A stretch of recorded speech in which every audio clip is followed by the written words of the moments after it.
नमस्कार दोस्तों, आज हम बनाएंगे राजस्थान का फेमस डिश दाल बाटी चूरमा। ये हर जगह अलग अलग नामों से जाने जाती है। हमारे इधर एमपी में बाटी को गाकड़ के नाम से जानते हैं और जो चूरमा बनता है उसको हम मलीदा के नाम से जानते हैं। इसके नाम तो अनेक हैं लेकिन स्वाद एक है। तो हमने यहाँ एमपी स्टाइल दाल बाटी बनाया है जो खाने में बहुत ही स्वादिष्ट लगती है। चलिए इसको बनाना स्टार्ट करते हैं। तो सबसे पहले हम यहाँ 1 कटोरी अरहर की दाल को धुलकर पकने के लिए रख देंगे।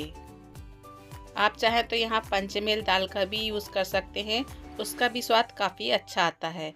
लेकिन हमने यहाँ अरहर की दाल बनाई है तो इसको धुलकर साफ़ कर लिया है और इसको पकने के लिए रख देंगे। अभी हम कुकर का ढक्कन नहीं लगाएंगे, एक सादा ढक्कन ढककर इसको रख देंगे जब तक इसमें उफनान ना आ जाए। जब तक दाल पक रही है तब तक हम यहाँ आटा तैयार कर लेते हैं। तो हमने यहाँ 2 कटोरी गेहूं का आटा लिया है और 1 चम्मच भर के मक्के का आटा लिया है। इससे बाटी का स्वाद काफ़ी उभर के आता है। और स्वादानुसार नमक डालेंगे और 2 चम्मच भर के यहाँ घी के लिए डालेंगे ताकि इसमें अच्छा सा मोयन लग जाए। घी इतना डालिए जब तक कि आटे की मुट्ठी ना बनने लगे। ये देखिए हमने इतना घी डाला है और ज़रूरत पड़ेगी तो थोड़ा सा और घी बाद में मैंने डाल लिया था। ये देखिए अब इधर दाल में भी उफनान आ गया है और दाल के ऊपर ये सफ़ेद सफ़ेद फेस बनता है, इसको निकाल देना चाहिए। ये अपनी सेहत के लिए अच्छा नहीं होता और इसे निकालने से दाल बहुत अच्छी स्वादिष्ट बनती है।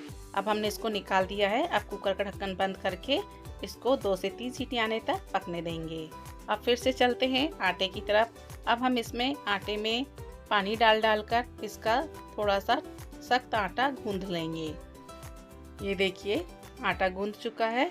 अब हम इसको रेस्ट करने के लिए आधा घंटे कम से कम इसको रेस्ट करने के लिए रखिए ताकि जब हम बाटी बनाएं तो अच्छी फूली फूली बाटियां बने।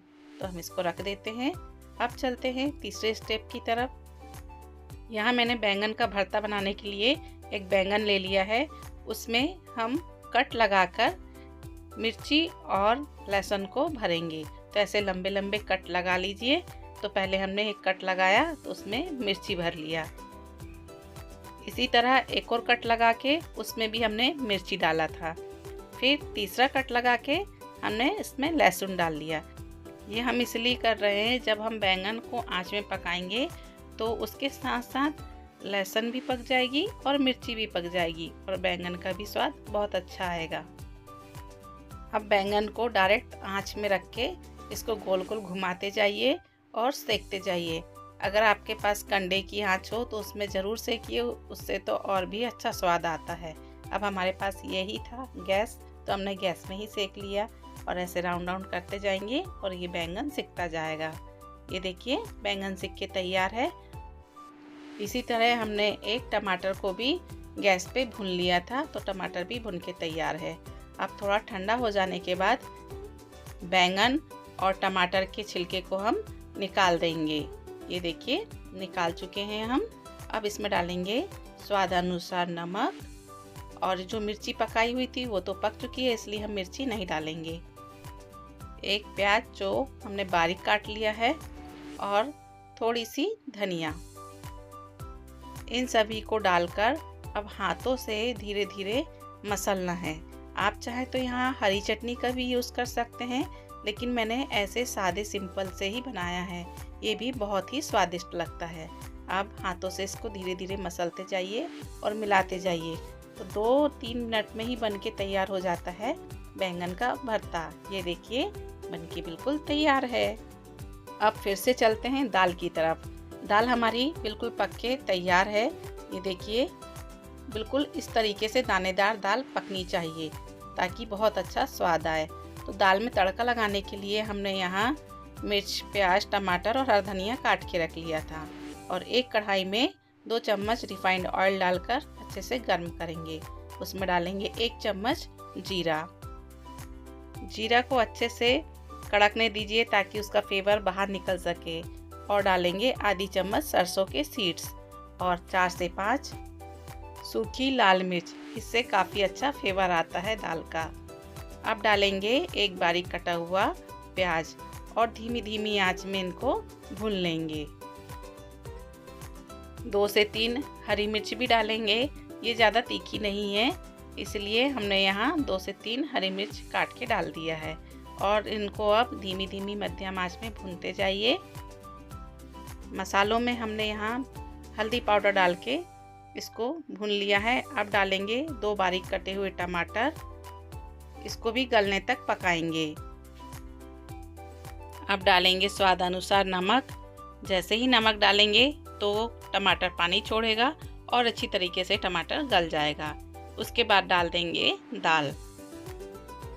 दाल को मसालों में अच्छे तरीके से मिला लें। ये देखिए दाल का कितना अच्छा कलर निकल के भी आया है और दाल उबलने भी लगी है। जैसे ही दाल 2-3 उबाल आ जाए तो उसमें हरा धनिया डालकर सर्व करें। ये दाल पहले से पकी हुई है तो इसको ज़्यादा टाइम नहीं लगता, सिर्फ इसको तड़का ही लगाना रहता है। तो दाल बनके तैयार है। अब चलते हैं हम बाटी की तरफ। आटे को हमने आधा घंटे के लिए रेस्ट में छोड़ा हुआ था, तो ये काफ़ी अच्छी तरीके से सेट हो गया है।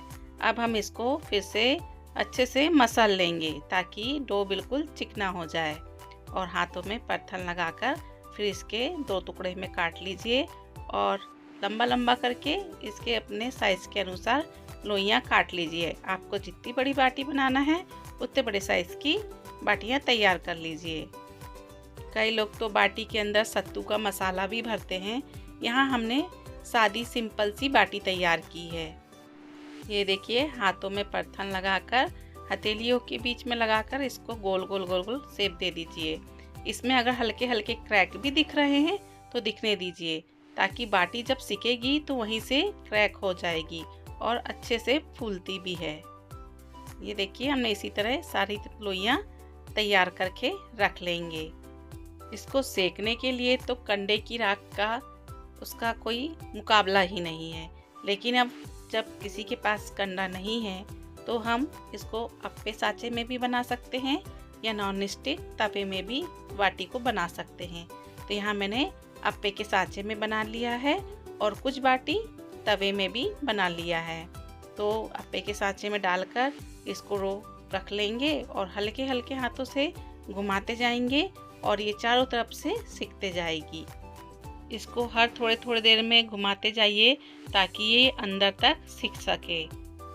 और थोड़ी सी बाटी हमने नॉन स्टिक तवे में भी रखी थी, तो ये देखिए ये भी हमने चपटा करके रखा है, क्योंकि चपटा करने से क्या होगा, ये जल्दी सिक जाएंगी। और हमने अप्पे के साँचे में गोल साइज रखा था क्योंकि उसका साइज गोल था, इसलिए जब तवे में बनाएं तो बाटियों को चपटा कर कर ही रखें। और रखने के बाद थोड़ी रखें और फिर इसको पलटा के दोनों तरफ से भी सेकेंगे तो ये भी अच्छे से फूल जाती हैं। 10 से 15 मिनट हो जाने के बाद ये देखिए ये बाटियाँ चिटकने लगी हैं। इसका मतलब ये अंदर से अच्छी तरीके से सिक रही हैं। बाटियाँ चिटकना ही चाहिए ताकि वो अंदर से अच्छी तरीके से पक जाएं। और जो बाटियाँ तवे में सिक रही थी उसको हम अब एक एक करके सिम आंच में गैस के ऊपर ही सेकेंगे। इससे क्या होगा, बाटी और अच्छे से फूल जाएंगी। ये देखिए बाटी सिक के तैयार है। इसी तरह के अप्पे साँचे की भी बाटियाँ बनके तैयार हो गई हैं और काफ़ी अच्छे से चिटकी हुई हैं। आप देख ही सकते हैं। जो बाटी तवे में सिकी थी ये देखिए ये कितने अच्छे से फूल चुकी है। हमें ऐसी ही फूली फूली बाटी बनके तैयार करनी है। 2 टुकड़ों में इसको हमने करके दिखाया। अच्छे से फूल जाती हैं और अंदर तक पक जाती हैं। तो आप दोनों में से किसी भी तरीके से बना सकती हैं। अब हम यहाँ चूरमा की तैयारी करेंगे। चूरमा बनाने के लिए हमने जो बाटियाँ बनाई थी उसको छोटे छोटे टुकड़ों में करके ठंडा कर लेंगे। ये देखिए ये ठंडा हो चुके हैं। अब इसको मिक्सर जार में डालकर हल्का हल्का दरदरा सा पीस लेंगे। इसको बिल्कुल महीन नहीं पीसना है, हल्का दरदरा ही रखिए ताकि स्वाद बहुत अच्छा आए। ये देखिए कितना अच्छे से पिसा हुआ है। अब हम इसमें डालेंगे चीनी। यहाँ मैंने आधी कटोरी चीनी ली है। आप अपने अनुसार चीनी को कम या ज़्यादा कर सकते हैं, या आप चाहें तो गुड़ से बना लीजिए। और डालेंगे 3 हरी इलायची, इसके बीज निकाल लेंगे, इससे भी बहुत अच्छा स्वाद आता है। कभी भी चूरमा बनाएं तो इसमें इलायची का पाउडर ज़रूर डालें। चीनी पीस के तैयार है। अब हम इसको 2 भागों में डालेंगे। तो हमने पहले थोड़ा सा डाल दिया और इतनी चीनी बचा के रख ली है। अब डालेंगे अपने अनुसार घी। घी चाहे तो आप इसमें 4 से 5 चम्मच भी डाल सकते हैं या कम घी का भी बना सकते हैं। आप अपने अनुसार घी को कम ज़्यादा करिए और इसका चूरमा बनाइए। अब इसको भी हल्के हल्के हाथों से मिला लेंगे। मिलाने के बाद मुझे शक्कर थोड़ी सी कम लग रही थी तो मैंने और शक्कर डाल दी है। आप अपने अनुसार शक्कर को कम या ज़्यादा डाल सकते हैं। ये देखिए, ये बनके तैयार है चूरमा। ये खाने में बहुत ही स्वादिष्ट लगता है और आप इसी तरीके से दरदरा वाला चूरमा बनाइए तो इसका स्वाद और अच्छा आएगा। आप चाहें तो इसके लड्डू भी बना सकते हैं। इसी को दबा दबा के गोल राउंड शेप दे दीजिए, इसके लड्डू बनके तैयार हैं। और यहाँ ड्राई फ्रूट्स भी आप डाल सकते हैं। अब एक कटोरी में घी को अच्छे से मेल्ट कीजिए और जो बाटी हमने बना के तैयार की थी उसको अच्छे से इसमें डुबा दीजिए। जब तक बाटी को डुबो के ना खाएं तो इसका मज़ा ही नहीं आता। इसलिए बाटी खाएं तो घी में अच्छे से इसको डुबो लें, फिर इसके बाद इसका आनंद लीजिए। बाटियों को देख के ही इसको खाने की इच्छा हो रही है। ये इतनी अच्छी बनी हुई है, बहुत ही अच्छी, ऊपर से कड़क और अंदर से सॉफ्ट। अब हम यहाँ एक थाली तैयार करेंगे। उसमें रखेंगे बाटी, चूरमा, दाल और चोखा। चारों चीज़ एक दूसरे के बगैर अधूरे हैं। दाल बाटी हो, चोखा भी होना चाहिए और चूरमा भी होना चाहिए, तभी एक थाली कंप्लीट लगती है। तो ये हमारी थाली बनके तैयार है। आपको यह रेसिपी कैसी लगी कमेंट्स में ज़रूर बताइए। मिलते हैं अगले वीडियो में, तब तक के लिए बाय।